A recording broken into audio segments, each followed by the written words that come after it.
Hi, I'm Ken Heyman. As Managing Director of the Advisor Institute at AllianceBernstein, I meet with financial advisors every day. One thing I hear expressed over and over is their frustration with how much they are juggling.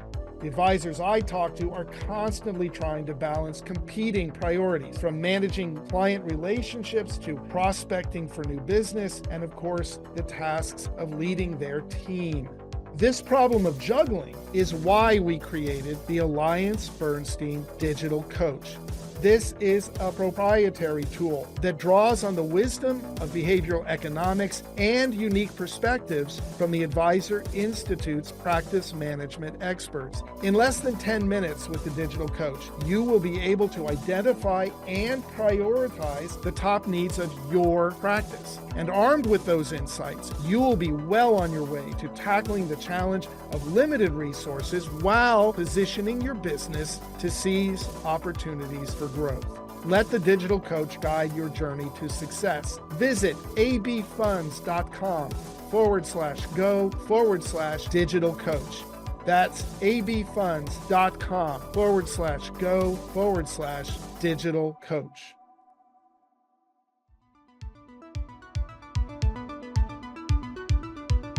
Welcome back to Secrets of Successful Advisors with Ken Heyman. I'm Ken Heyman, and today we're going to take a deep dive into how to prepare to interview an individual who is trying to sell their practice, maybe to exit into retirement, and get the most out of that conversation as it gets started.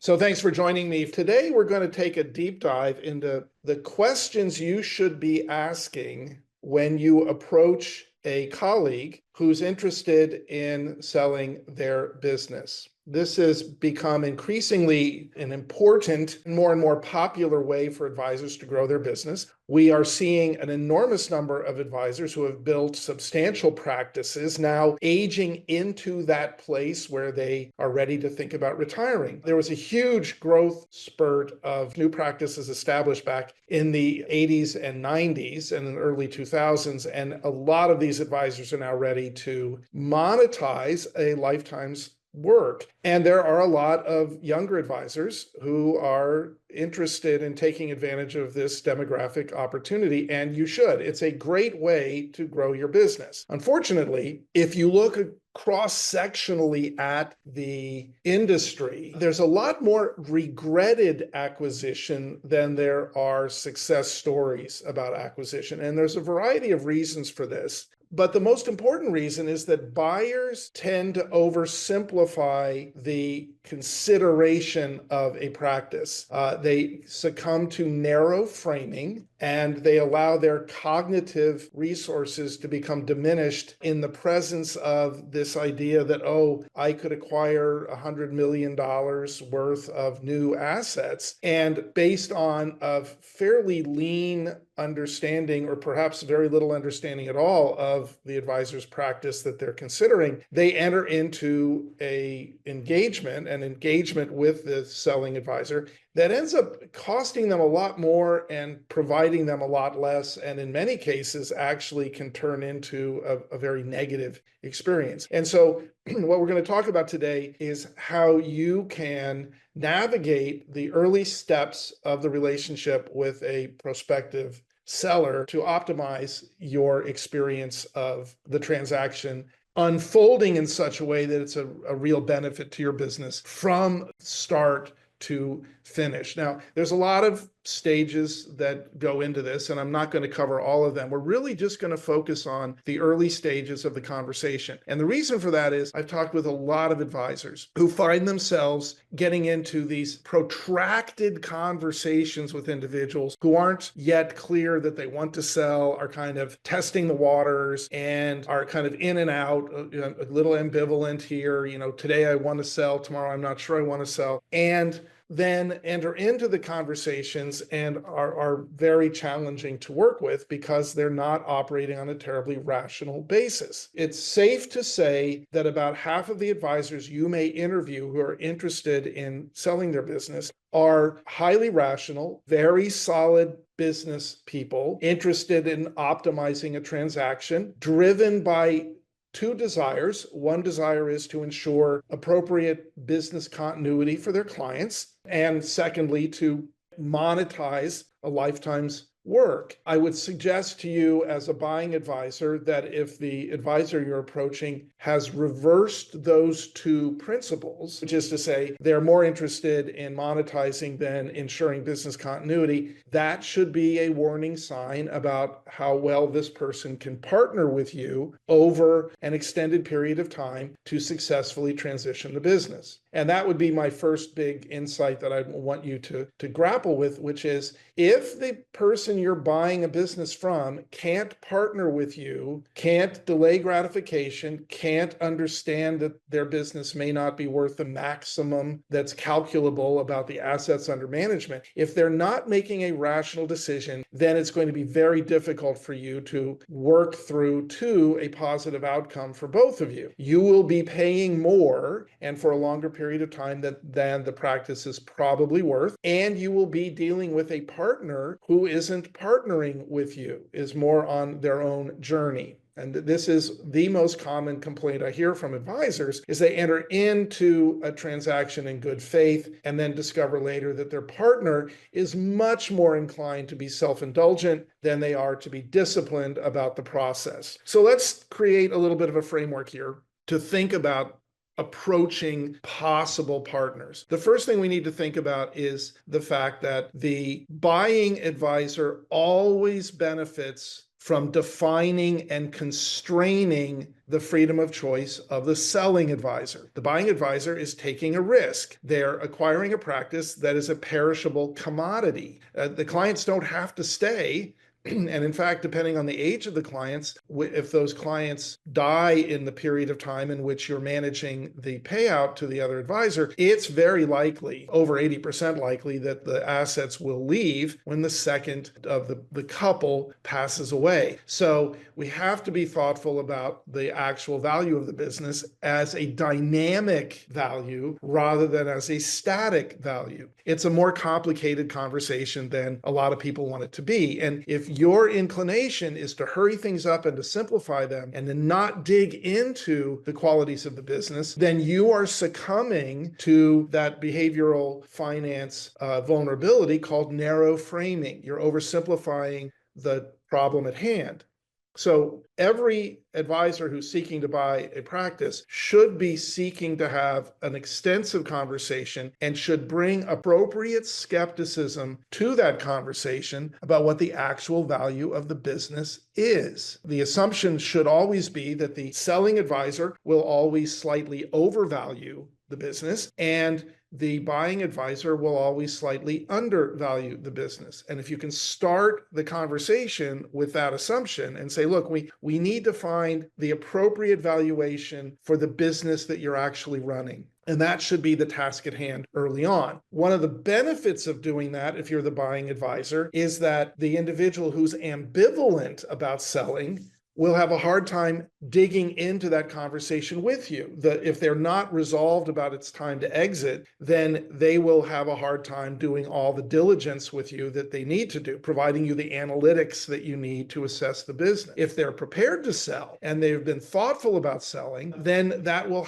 go very smoothly and they will participate with you and understand the fact that these steps are necessary for you to be willing to take the risk.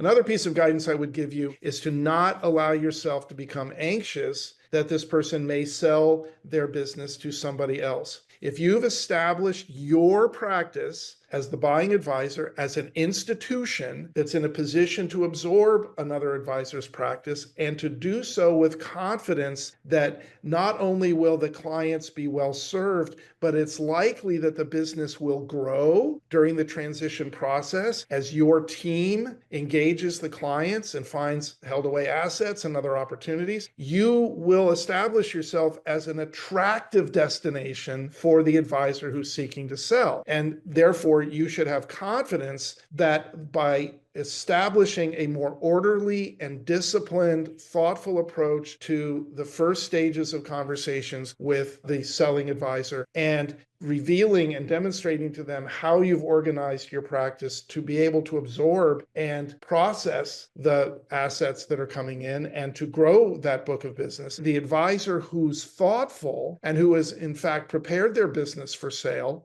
in important ways will be attracted to your model because it resonates with their own rational process. And so what I'm really trying to do here is invite you to establish the high ground of rational inquiry through a series of questions that you ask that reveals whether or not this other person is as thoughtful as you and can create a peer partnership with you. Now, why is that so important? Because the fundamental issue that you're managing when you're acquiring a practice is the transition of trust from one advisor to a new provider. So the individual who's selling their practice is releasing the relationships to a new provider, and that would be your practice. If that's the case, that process of transitioning trust takes time and requires activity. Trust is built, as we've discussed on many other podcasts, between the advisor and the client through experiences the client has with you over time. The more experiences, the more trust. The more the experiences resonate with what the client needs to see in terms of goodwill and professional competency, the more trust. So the whole process of transitioning a business is transitioning trust from one advisor to the other. Now that requires the acquiring advisor to take a lot of actions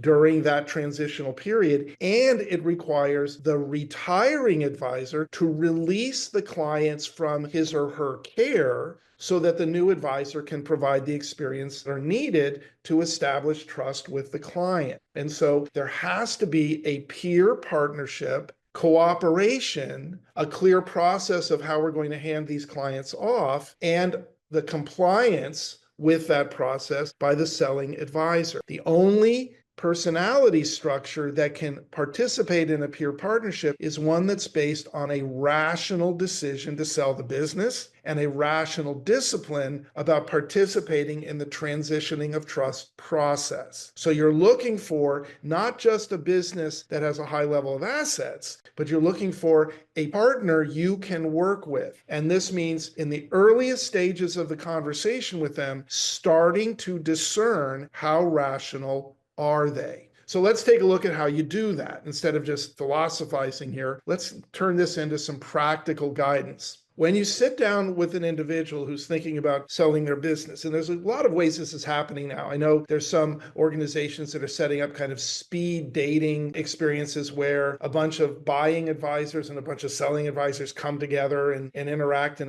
a setting and have a chance to talk with each other for 10 or 15 minutes. It can also happen, but because you hear somebody's looking or you've done some research and you find your way to having a lunch meeting with them as an early exploration. What I'm suggesting to you is you see these early explorations as a way of saving you time, effort, and energy by determining as quickly as possible, is this person able to have a peer partnership, and are they able to enter into this conversation in the next meeting to do a real deep dive analytic study of how we are going to value this practice. Right now, what I see is a lot of advisors saying, oh, you've got $100 million, it's therefore worth X, Y, and Z, and let's hurry up and get this valuation done so we can buy this practice and move forward. And what we're seeing increasingly is regretted acquisitions and non-compliance by partners who are not participating in the exiting process. And this is a remedy that we want to try to move forward on so that acquiring advisors are much more judicious and thoughtful and take ownership of determining whether or not this is a good transaction for them to enter into. Instead of getting excited about it, it's appropriate to become cautious that your excitement could blind you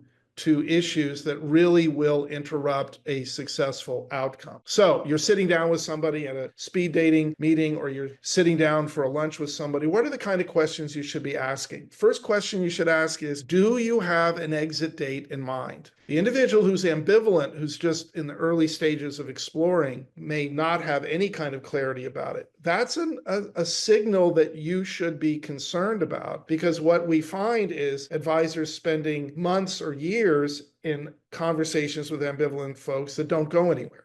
And you would never sit down with somebody who's not interested in selling their business and waste your time on that. So you need to find out as quickly as possible, do they have an exit plan in place? The other question you can ask them is, if you do have an exit plan in place, what's next in your life? Because the advisor who does not have a clear next stage plan for themselves is going to find it very difficult to exit the business, and will be very distressed during that transition of trust process as they're letting go of the business that has defined their life for the last several decades. You want an individual who's looking forward to the next stage of life, not someone who has neglected to plan for it. And by the way, that's another indication that this person isn't approaching this transaction from a rational, disciplined process. If they're aware that they're trying to exit and they have no plan for what happens after they exit, this is a person who's weak in the area of disciplined planning. So another question you want to explore with them after you determine what's your timeline is what actions have you taken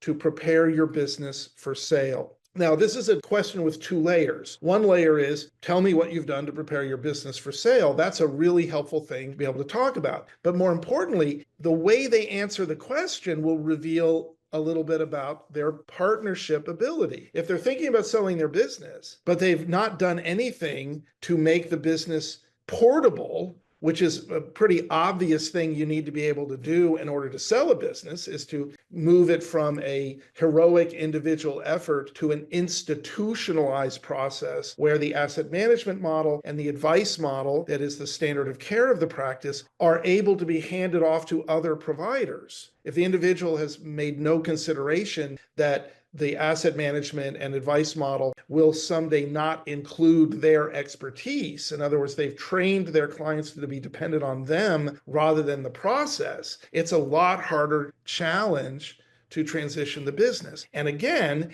it reveals to you that this person isn't thinking about the business they're running. They're thinking about their own personal process and what feels best to them. So finding out what actions they've taken is a really important part of the process as well. And if they haven't taken any action, start asking the question, why not? If you're thinking about selling, why aren't you moving in the direction of institutionalizing the business? That will reveal a ton about how they think about business, and may start you thinking about whether or not they can partner with you if you're running an institutionalized business that's absorbing other practices. Now, there's some other obvious questions you should be asking, such as, what's the average age of your clientele? If they don't know the average age, or what's the average asset level of your clients, or how are the assets distributed in your practice? Is it a top-heavy practice with the top 10 clients accounting for 80% of the revenue? That would be a wonderful question to ask right off the top of your head. These are the kind of questions that reveal the value of the practice. If the top 10 clients account for 90% of the revenue, which, by the way, is not at all unusual in retail financial services, then you have a very top-heavy practice there, and you'd be very concerned, how well will these people transition to my business? Now, they may transition very well if the institution that they're currently working with is portable, but if the advisor has created a high dependency on these clients, it's going to be a lot of hard work to transition them. That also would be something to look at in terms of what are the ages of those clients. There's a tremendous amount of illusion in the business today about the tenacity of assets in a practice. The idea is that if the second to die of the couple who's a client typically results 80% of the time in the assets moving within a year of their deceased. So the idea is, if you have a very elderly, top-heavy practice where no action has been taken to secure those assets by the incumbent advisor, I would question the value of it, which isn't to say it may not be valuable, but is to say you may want to consider a different